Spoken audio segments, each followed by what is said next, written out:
Now, next up on the list, we got somebody that say Wax snitched on him, got his phone yanked, and stopped his paper from coming out the cell in the CDC.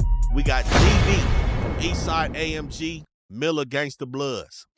The streets could make the pen move too. It ain't nothing. So who is Blood back there disrespecting me? I don't even know Blood. Who you talking about? Whoever your celly is, Blood, talking about you Y'all bitch ass. Where you from? Where you from? Nigga, I'm from Millers, nigga. They call me GB from Miller Gangsta. Now, GB is somebody that has a lot of scrutiny around his name as well. You know, I'm gonna keep it real. You know, he seems to be the boisterous of the two when it comes to him and B Brazy in that cell. Sometimes it seems like he may talk out of turn or may say too much, or at least that's what Munchie B was feeling. They had fell out over some shit. And Munchie B, I believe, fell out with the whole who's over too much being said in regards to the B team.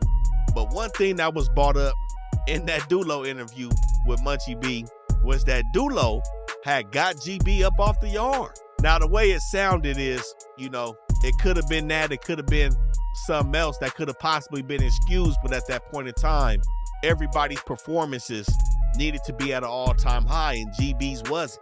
It said that he was supposed to get down with somebody, and he was supposed to pop out and be present, and he wasn't, and he had to be removed. Now, I've heard multiple accounts of him having to be removed from multiple situations. I don't know how many are true, but one is for sure true. Now, again, the details around that situation came out, and it was kind of said that it may not have been warranted, but either way, it happened.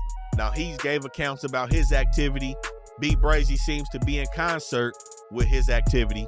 But what we do know is that he is sitting in that cell for getting cracking. I will say that. And, you know, like I said, this is what comes with the territory. Everybody's roles be different, but at some point you may be put in a position where you have to show if you're going to get cracking or not. And he did. His activity on the streets is not in question. Now, if I'm not mistaken, he's been sitting down longer than B Brazy. We spoke about his situation in our Kitchen Crib video. Y'all go make sure y'all check that out. We dropped that at Athens Park and then the Kitchen Crib right after that. Check both of them out. GB whole situation in there about how he performed on the streets. But like I said, in that cell, he seems to have a lot to say. He's the one that said all that work about Chef Boy. But again, he said he was personally with Chef Boy on multiple occasions. He said Chef Boy had called his sister, asked him what he owned, you know, trying to calm it down. And I've heard allegations of him being taken care of by the Crips in the county. And then fast forward to the who's, he's doing some dissing. Now, I don't know about that situation that transpired with him in the county and who he was fucking with. Some people said that his own homies wasn't taking care of him. I can't say. And I can't fully smut him out either. I know he don't have no paperwork. He didn't snitch on nobody on his case.